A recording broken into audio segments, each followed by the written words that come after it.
Hey guys and girls, it's Matty here from Tuckerbox Design.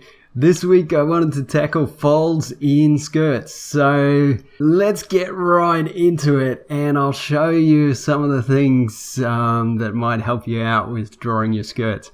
Now, first of all, this is a basic fold.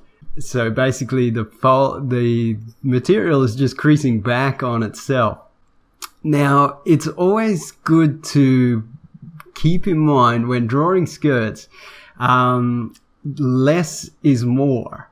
So now, depending on the genre you're drawing for, if you're drawing for manga or something like that, you want to really exaggerate those folds. But what I've found with drawing skirts and different things like that, or in this particular instance, less is more. Not always the case, but in this instance. So the basic shape of a skirt is a bell shape. Now, bearing in mind this is a bit of an exaggeration of the shape, but if you keep that shape in mind, it'll be a good platform to start from.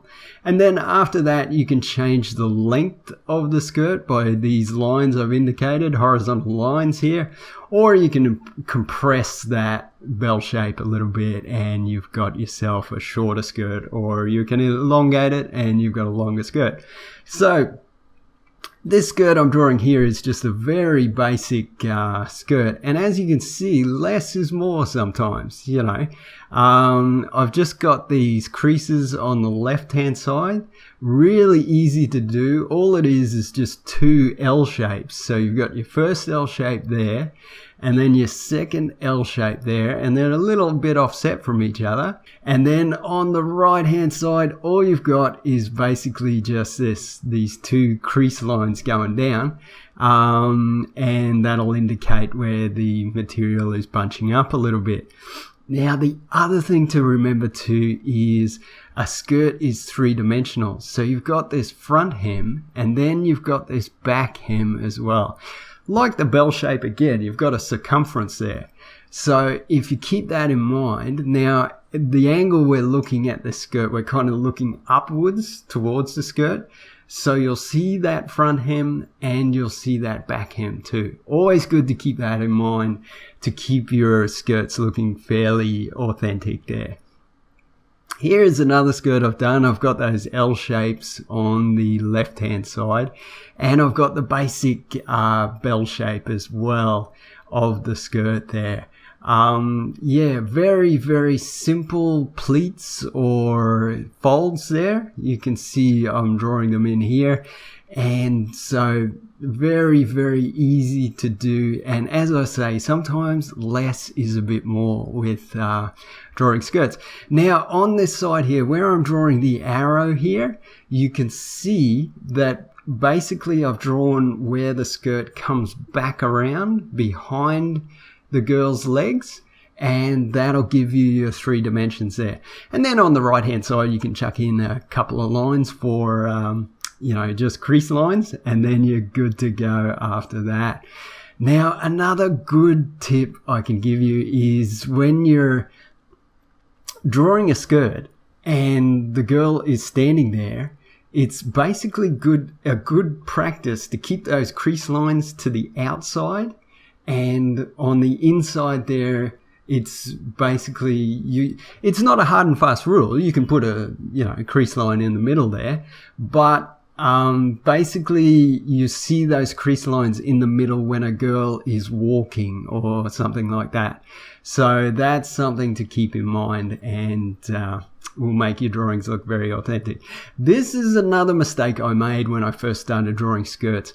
I would draw that crease line all the way to the top of the waist, but that's a little bit of a mistake. That's probably something I'd avoid.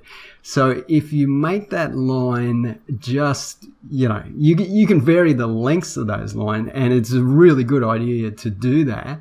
But just try not to draw it all the way to the top of the waist there. Okay, so here I've got a longer skirt. I'm representing a longer skirt. So you can see it bunches up a little bit there. And it might bunch up a little bit more at the bottom. Those longer skirts tend to do that. But again, less is more. Subtlety is the key with these skirts. So you can put in a couple of pleats there for a longer skirt. So here I'm representing a skirt from the side, and you can see it's once you get a few concepts down, it is so easy after that. So basically you've got that bell shape for the back side. So if you keep that bell shape in mind, the backside of your skirts are always going to look awesome. And then you've got a simple line coming across for the front of the hem. And then the front side of the person is a bit of a concave sort of line. So it's sort of curving in, and it's a subtle curve going up as well. So once you get that down, you're sorted. Okay, this skirt here is probably what I'd consider a very, very loose skirt. And so you can see there's folds all over the place. But bearing that in mind, you've got all these folds are fairly subtle. So this is probably the loosest skirt you could get, and you can see that these folds, you don't have to draw this massive looping fold to make it look authentic. Alright guys and girls, I really hope you got something out of this tutorial. Next week I'll do girls tops and we'll go from there. So I hope you have an awesome week, and I will talk to you so soon. Okay, see ya.